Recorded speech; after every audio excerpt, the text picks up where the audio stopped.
देखिए कक्षा 10वीं गणित के अंतर्गत अध्याय 8 में त्रिकोणमितीय अनुपातों के मान। त्रिकोणमितीय अनुपात कितने होते हैं सबसे पहले बताइए? 6। कितने होते हैं? 6। साइन, कॉस, टेन, कोसेक, सेक और कॉट होता है। साइन का अपोजिट कोसेक, कॉस का अपोजिट सेक, टेन का अपोजिट कॉट। ठीक है, ये 6 त्रिकोणमितीय अनुपात होते हैं। इन त्रिकोणमितीय अनुपातों के हम मान देखेंगे कुछ कोणों के। ठीक है, तो यहाँ पे लिखेंगे हम कोण, माना कि कोण ए है, इसके अंतर्गत साइन, कॉस, टेन, साइन का अपोजिट कोसेक, कॉस का अपोजिट सेक और टेन का अपोजिट कॉट। समझ में आ गया?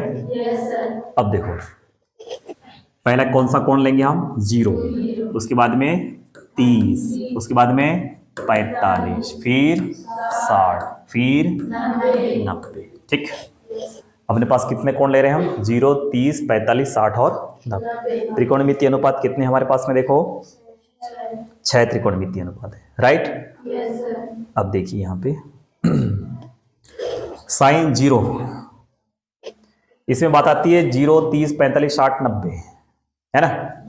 इनके अगर एक का मान याद रह गया तो पूरे 6 के 6 मान निकाल सकते हैं हम। तो पहले वाले का जो मान है उसको निकालने का छोटा सा ट्रिक दे रहा हूं मैं आपको, क्योंकि हमको ये भी मान नहीं पता रहता कि इसका मान क्या होगा, तो उसके लिए हम एक ट्रिक देते हैं। दे दें? देखो लिख दीजिए 0, 1, 2 और 3 लिख दिया। कितने मान है? देखो 1, 2, 3, 4, 5, है ना? और एक कर देता हूं 4। 1, 2, 3, 4, 5 हो गए क्या? एक कम कर देते हैं, चलो 1, 2, 3, 4, यहां पर कितने? 1, 2, 3, 4, 5 है ना? हाँ, तो 4 लिखना पड़ेगा ना। अब देखो लास्ट में क्या है? 4, तो प्रत्येक के बटे में 4 कर दीजिए। हम क्या कर रहे हैं, जो साइन है उसका मान निकालना चाह रहे हैं कि इसका मान क्या हो सकता है। तो ये एक छोटा सा क्लू है। प्रत्येक के बटे में कितना रख दें? 4। कितना रख दें? 4 रख दें। रख दिया। उसके बाद प्रत्येक में वर्गमूल लगा दो। क्या लगा दो? लगा दें? चलो लगा देते हैं। देखो प्रत्येक में हमने वर्गमूल लगा दिया। लगा दिया? सब अलग अलग मान है, वो जगह नहीं बची इसलिए। 0/4 मतलब 0। 0/4 मतलब क्या होता है? 0। ये 0 हो गया। वर्गमूल 1, देखो 1 पे भी वर्गमूल है, 4 पे भी वर्गमूल है ना? 1 का वर्गमूल क्या होता है? 1, और 4 का वर्गमूल क्या होता है?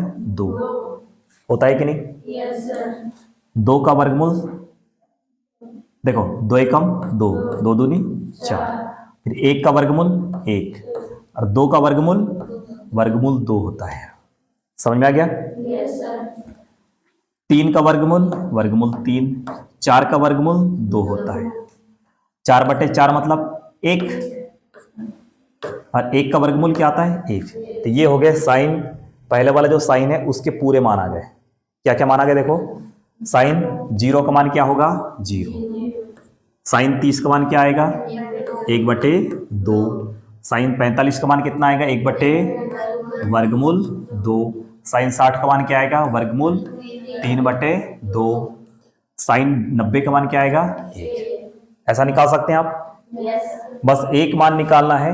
कॉस के लिए क्या करना है? ये जो मान है इसको अपोजिट में लिख दो, रिवर्स करके लिख दो, इधर से लिखना चालू कर दो। तो पहले वाले में क्या लिखेंगे बताओ हम? 1। दूसरे वाले में क्या लिखेंगे? तीसरे वाले में तो वही आएगा। चौथे वाले में क्या आएगा? 5वें वाले में क्या आएगा? ठीक है। 10 मतलब होता है साइन बटे कॉस। 10 का सूत्र क्या होता है? साइन बटे कॉस होता है। तो जो 10 के मान लिख रहे हैं तो उसमें साइन बटे कॉस ये करना है अपने को। तो साइन का मान क्या है? 0। 0/1 मतलब क्या आता है? 0।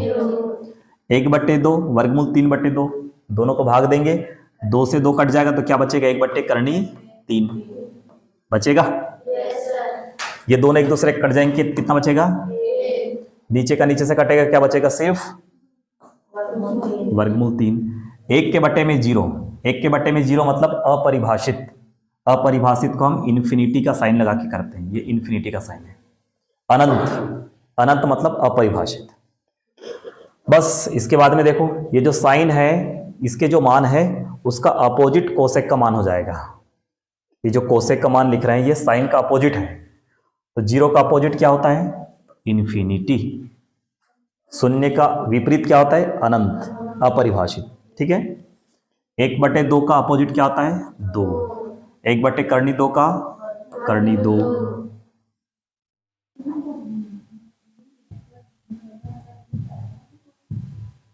वर्गमूल 2।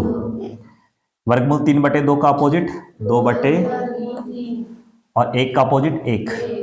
ठीक है। सेक किसका अपोजिट है? कॉस का, तो 1 का अपोजिट क्या आएगा? 1। वर्गमूल 3/2 का अपोजिट 2 बटे वर्गमूल 3। 1/वर्गमूल 2 का अपोजिट वर्गमूल 2। 1/2 का अपोजिट 2 और 0 का अपोजिट अनंत। समझ में आ गया? जो ये 10 के मान है, कहाँ 10 के मान? देखो ये वाले, ये जो 10 के मान है ये क्या हो जाएगा? इसका विपरीत क्या हो जाएगा? कॉट का मान। 0 का अपोजिट क्या हो जाएगा? अनंत। 1/कर्णी 3 का अपोजिट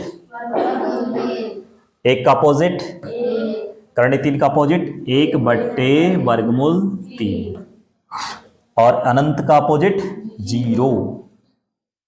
ठीक। तो इस प्रकार से हम त्रिकोणमितीय अनुपातों के मान ज्ञात कर सकते हैं। ठीक। हमने जो त्रिकोणमितीय अनुपात आपको बताया है उसके मान निकालना, उसके अंतर्गत हम ये एक क्वेश्चन आपको दे रहे हैं, है ना। मान निकालिए sine 60 degree cos 30 degree plus sine 30 degree cos 60 degree. ठीक है। इस वाले प्रश्न में हमको वो जो त्रिकोणमितीय अनुपात जो हमने मान बताए थे आपको वो आपको याद रहना चाहिए। ठीक। उसी के अनुसार ये हल होगा। यहाँ देखो साइन 60 कुछ नहीं है मतलब गुणा है, कॉस 30 प्लस साइन 30 उसके आगे कुछ नहीं मतलब गुणा है, कॉस 60। हमको अगर इनके मान याद रहेंगे तो हम उसको आसानी से हल कर सकते हैं। साइन 60 का मान क्या होता है? वर्गमूल 3/2 गुणा कॉस 30 का मान क्या होता है? वर्गमूल 3/2 प्लस साइन 30 का मान क्या निकला? 1/2 गुणा कॉस 60 का मान क्या है? देखो वहाँ 1/2 है। बस इसके अब आसानी से हल हो जाएगा। अंश का गुणा अंश से होगा, हर का गुणा हर से। तो वर्गमूल 3 गुणा वर्गमूल 3 बराबर वर्गमूल 3 का स्क्वायर बटे 2 दूनी 4 प्लस 1 गुणा 1 1 2 दूनी 4। देखो दोनों के हर में 4 है तो लिख दीजिए। देखो वर्ग से वर्गमूल कैंसल हो गया, 3 बचा, 3 धन 1 हो जाएगा, क्योंकि जो हर है वो एक जैसे होने के कारण हमने एक बार लिख दिया है। 3 धन 1 4। ठीक। 3 धन 1 बराबर कितना होगा? 4 और 4/4 का मान क्या होता है? 1। 1 इसका राइट आंसर है। देखो कितना आसान है।